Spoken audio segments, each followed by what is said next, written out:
Hello, good afternoon, all the students of 12th class. I hope you are doing well. Today we are going to discuss our poem number 4, that's name is A Thing of Beauty, and it is written by John Keats. See, John Keats was a British romantic poet. Although trained to be a surgeon, but he decided to devote himself completely to the poetry.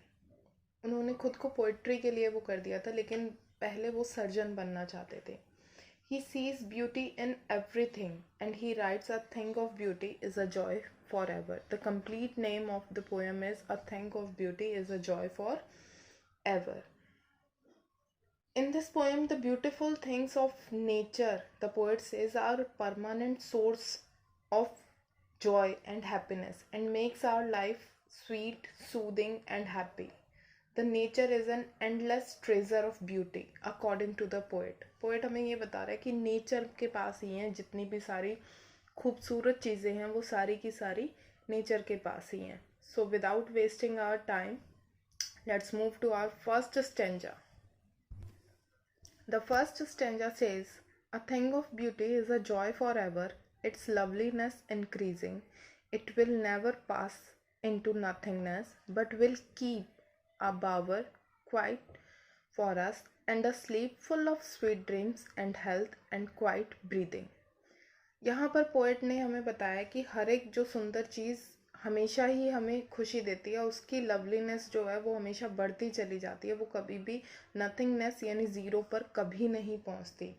तो यहाँ पर poet जो John Keats हैं states that a think of beauty is a joy for ever. Its loneliness और loveliness goes on increasing. It never passes into nothingness. It gives us peace, provide us a beautiful bower for us. It gives a pleasant shelter. It gives us sound sleep, which is full of sweet dreams.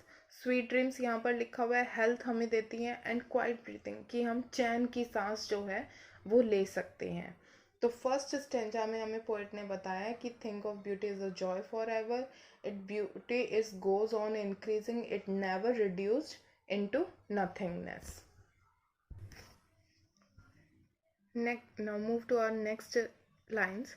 Therefore, on every morrow are we wreathing a flowery band to bind us to the earth, spite of despondence of the inhuman breath, of noble natures of the gloomy days, of the unhealthy or darkened ways, made for our searching, yes, in spite of all. Here the poet wants to state that every day it is the beauty which is fill us with joy, within the spirit to live. हमें इतनी ज़्यादा हमारी आत्मा को वो बना देती है कि हम जीने के लिए उत्सुक होते हैं. हम अक्सर क्या करते हैं, एक फ्लारी बैंड जो है वो अर्थ ने हमारे चारों तरफ जो है वो बना रखा है. That means there are so many beautiful things to see in the earth. और किसके बावजूद, spite of despondence. Despondence means यहाँ पर निराशा. डेस्पोडेंस मीन्स निराशा. ऑफ द इनह्यूमन डेथ, जितने भी ये अमानवीय गुण हमारे अंदर हैं, उदास जितने भी हैं, ऑफ नो उदासी वाले जितने भी, ग्लूमी डेज उदासी वाले, of all the unhealthy and over darkened ways made for our searching. ये सारी की सारी चीज़ें हमें क्या बना देती हैं. There are very sad moments and cruel people around us. These thing turns our life gloomy, बड़ी उदासी वाली बना देते हैं. एंड वी डेवलप अनहेल्दी और इविल वेज, बहुत ज़्यादा अनहेल्दी और अपने चारों तरफ बुराइयां इकट्ठी कर लेते हैं. That causes suffering and pain. It is the beauty which is created by God, जो गॉड के थ्रू बनाई गई है. यही हमारी जितनी सैडनेस जो हैं वो हमारे यहाँ से, हमारे ऊपर से या हमारी जो स्पिरिट पर पड़े हुए हैं वहाँ से उसे दूर करती हैं. Yes, in spite of all, some shapes of beauty moves away the pall from our dark spirit. यहाँ पर पोएट ने क्या कहा है, जॉन किट्स कहते हैं कि हाँ, बहुत सारी सम शेप्स ऑफ ब्यूटी हैं जो हमारे पाल, एक चादर को हम बोलेंगे, वो हमारे ऊपर से हटा देती हैं फ्रॉम आवर डार्क स्पिरिट. जो हमारी जो बिल्कुल डार्क हो चुकी है अनहेल्दी और इनह्यूमन डेथ के कारण, ग्लूमी डेज के कारण हमारे ऊपर एक पर्दा सा पड़ा हुआ है जो ये सारी चीज़ें जो है वो हटा देती हैं। अब वो कौन कौन सी बताई हैं उन्होंने beautiful thing, such the sun the moon tree old and young sprouting a shady boon for simple sheep and such are daffodils with the green world they live in, and clear rills that for themselves a cooling cover make against the hot season the mid forest break। अब यहाँ पर जो है हमें क्या बताया गया है, उन्होंने कहा है there are so many beautiful things in nature like daffodils.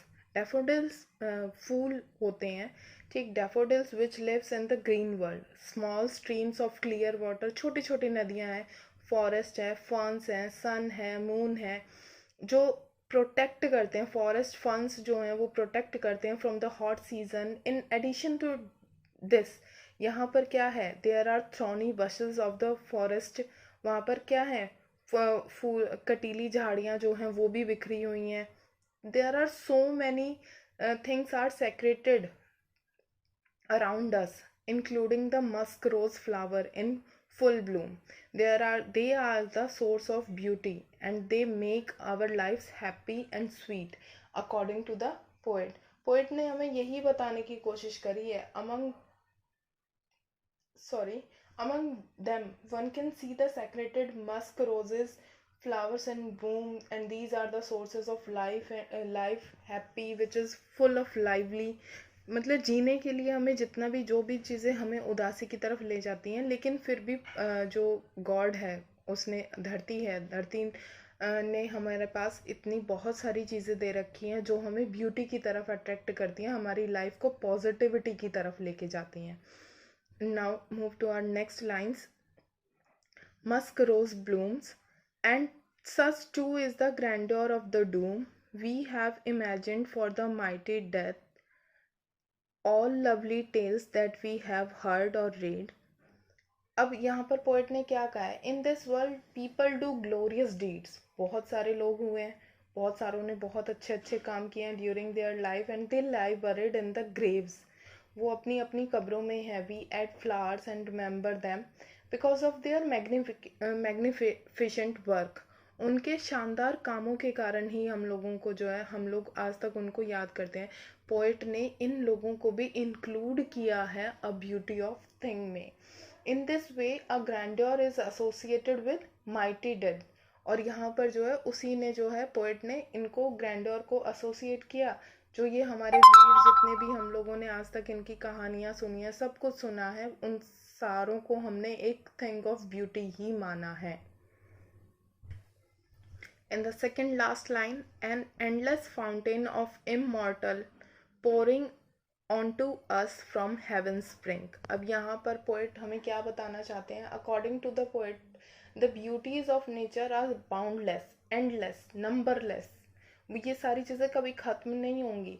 They are like an endless fountain of immortal, immortal means जो कभी ख़त्म ना हो, कभी नहीं मरे, तो वो इमॉर्टल ड्रिंक है, एक अमृत है, दैट इज एटर्नल जॉय, वो हमारे लिए एक एटर्नल जॉय है। दैट पोर्स नेक्टर, जो अमृत बरसाता रहता है into the hearts and the soul of man, कहाँ से, फ्रॉम द हेवन ब्रिंग्स, जो हेवन से निकल कर आ रहा है। तो यहाँ पर पोएट ने हमें बताया है, अगर हम इसकी थीम को देखें या इसके क्रश को देखें, एक तरह से कर्श निकालें, हम इसका निचोड़ निकालें, तो man himself is the creator of his woes, जितनी भी बुराइयां हैं मैन खुद क्रिएट करता है।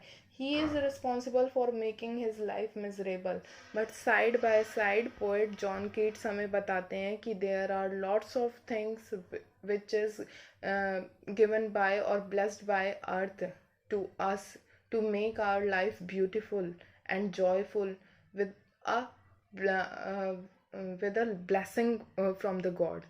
तो यहाँ पर जो है हमारी ये पोएम ख़त्म होती है। I hope you got the meaning of the poem, and if you don't please watch the video twice. Thank you.